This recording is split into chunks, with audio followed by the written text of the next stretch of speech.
Merhabalar, dikiş sınıfından şimdi sizinle çok güzel bir kız çocuk elbisesi dikeceğiz. Süpren penye kumaştan, kolsuz, yakasız, robadan büzgülü, çok rahat, pratik ve kolay dikilen bir elbise olacak. Gördüğünüz gibi birazdan size kalıp bilgisini ve nasıl dikildiğini aşama aşama anlatacağım. Siz de dikerseniz benimle Instagram sayfamdan paylaşabilirsiniz. Aynı zamanda kanalıma abone olmayı, destek olmayı, yorum yazmayı ve beğenmeyi lütfen unutmayın. Kumaşımın esnekliğini görüyorsunuz. Yakasında bu işlemi yaptık. Aşağıya link bırakacağım. Aşama aşama onu da anlattığım başka bir videom var. Biliyorsunuz ki çok fazla iç giyim videosu da yaptık. Şimdi size makinamın ayarlarını göstereceğim. İğnemi değiştirdim. Süpren penye kumaşlar için olan penye iğnesini taktım. Overlock ayarlarımı görüyorsunuz. Bunların hepsini önceden deneme dikişleri yaparak iki makinamı da ayarladım. Artık dikiş dikmeye hazırım. Bunlar da çıkan çöplerim oldu. Şimdi gelelim kalıp bilgisine. Burada Çocuk Dergisi'nin 2021 sayısından olması gerekiyor, yanlış hatırlamıyorum. Evet, 2021'e 2 sayısından bir model. Ben bunu biraz kendim uyarlayarak da yaptım. Yani boyunu biraz kısalttım. Robayı biraz kısalttım. Üst robayı kullandım. Buralarda lastikle, zikzak dikişle yaptım. Hatırlayacaksınız.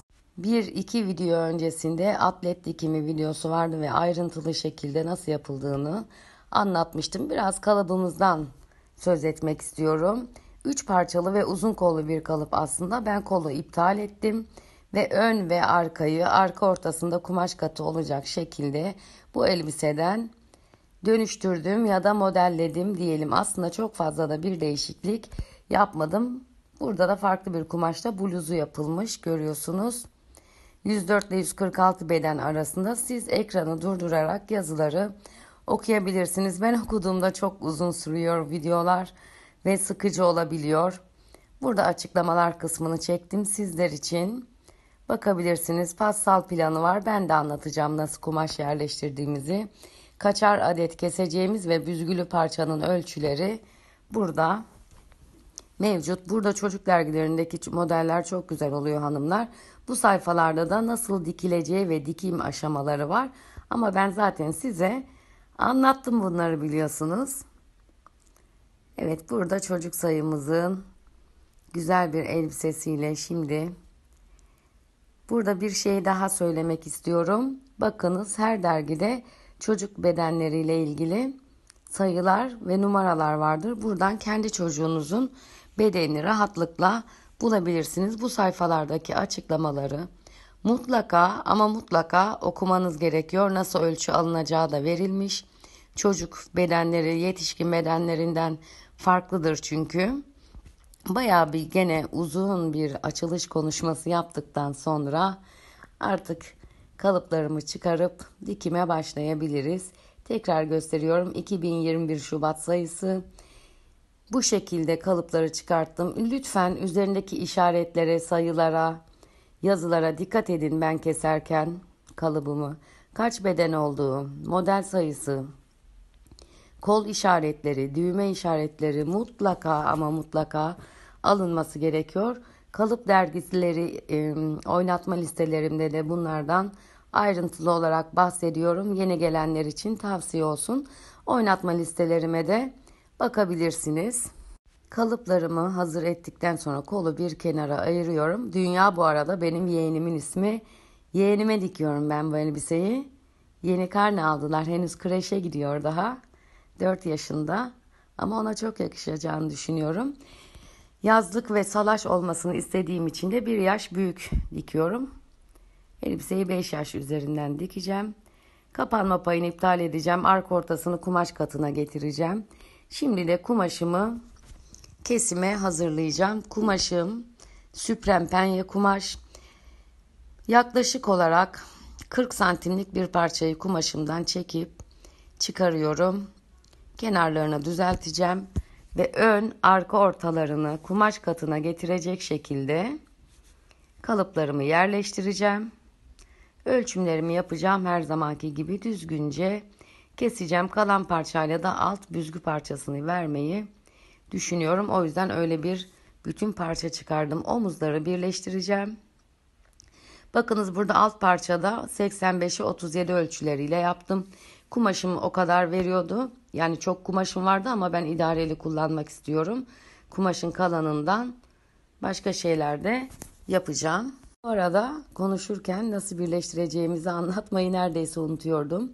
İki omzu ve yan dikişleri yüzü yüzüne gelecek şekilde kapatıyoruz. Penye kumaş olduğu için sadece overlock dikişiyle birleştireceğim. 4 iplik overlock. Eğer siz 3 iplik overlock kullanıyorsanız mutlaka bir düz dikişte overlock'un kenarından geçmeniz gerekiyor. Omuzlar denk geldi. Şimdi yan dikişleri iğneleyeceğim. Bu kez uzun uzun makinede oturup dikişler dikmeyeceğim. Dikişlerimi dikip dikip geleceğim. Kısa sürsün istiyorum bu videom. İğneledim. Diğer tarafını da iğneliyorum. Kontrollerimi yapıyorum. Kontrol ede ede, ütüleye ütüleye, iplerimizi kese kese, ölçe ölçe gittiğimiz zaman sonunda ortaya güzel bir iş çıkıyor arkadaşlar. Acele etmeden yavaş yavaş, sakin sakin. Overlock'umu önceden hazırlamıştım biliyorsunuz. Esnek kumaşlara göre yaptım. Şimdi geliyorum. Halının üzerinde gösteriyorum tabii rahat görmeniz için. Overlocklarımı görüyorsunuz. Etek ucuna da overlock çektim. Kolu ve yakayı overlock çekmedim. Çünkü oralara atlet dikiminde yaptığım teknikle lastik dikeceğim. Çok da şık oldu gördüğünüz gibi. Ve pratik oldu, kolay oldu. Ayrıyeten bir ribana, pervaz, biye kesmeme gerek kalmadı. Şimdi gösterdiğim yerlere lastik kumaşın tersinden zikzak dikişle dikeceğim. Çok çektirmeden ve çok gevşek bırakmadan şurada gördüğünüz gibi kontrollerimi yapıyorum. Kumaşta çıtlama oluyor mu? Delinme oluyor mu? Olmuyor. Lastiklerimi çektim. Bunun oynatma listesini aşağıya bırakacağım. Mutlaka aşama aşama anlattığım videoyu da izleyin. Atlet kalın askılı atlet dikimi videosunda. Şimdi kıvırdım. Tekrar zikzak dikiş yaptım. Ütümü yaptım. Ütüledim. Kontrollerimi yapıyorum. Size gösteriyorum ve hiçbir aksilik olmadığını görüyorum. Tabii bu benim çok hoşuma gidiyor. Sizin de eminim hoşunuza gider böyle işiniz rast gittiği zaman. Her yer düzgün. Şimdi alt parçamı büzerek buraya birleştireceğim. Onun için ilk önce kumaş eğriliklerimi düzeltip yan dikişine düz dikiş overlockla birleştireceğim. Etek ucuna ve bele gelecek kısmına overlock çekip ütüleyip iki parçayı birleştirmeye hazır hale getireceğim. Tam buradan makinamın büzgü ayarına getirerek büzeceğim. Şimdi size makinamın büzgü ayarlarını gösteriyorum.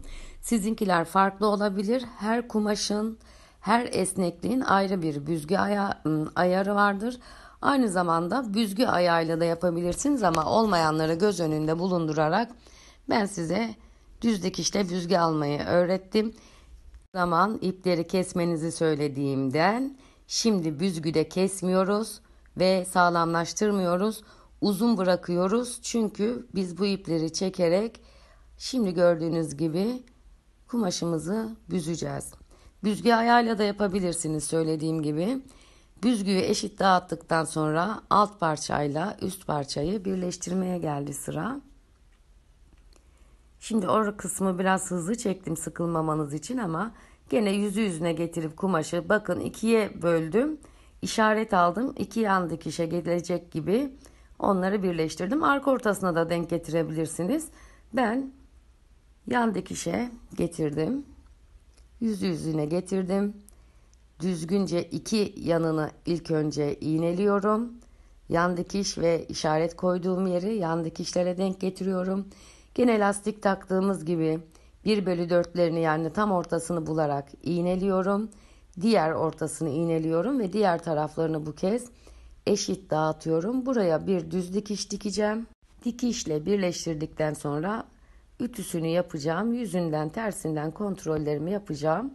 Etek ucunu kıvıracağım. 2 santimden ve elbisem bitmiş olacak. Bu kadar basit, bu kadar kolay Ve bu kadar pratik olacak. Bir iğne daha takıyorum. Büzgüyü eşit dağıtmaya dikkat edin. Ütüledim. Etek ucunu yaptım. Elbisem bitti. Etek ucunu söylediğim gibi 2 santimden kıvırdım ve bir düz dikiş diktim. Zikzak dikiş de yapabilirsiniz. Son derece güzel bir elbise oldu gördüğünüz gibi. Yeğenimin üzerine de çekmek isterdim. Ancak o Çanakkale'de, ben İstanbul'dayım. Gider gitmez üzerinde çekip mutlaka Instagram'da paylaşacağımdan emin olabilirsiniz. Bir kız çocuk elbisesi daha dikeceğim farklı. Onun için de beklemede olun. Abone olun. Bir yandan konuşuyorum, bir yandan elbisemi sizlere gösteriyorum.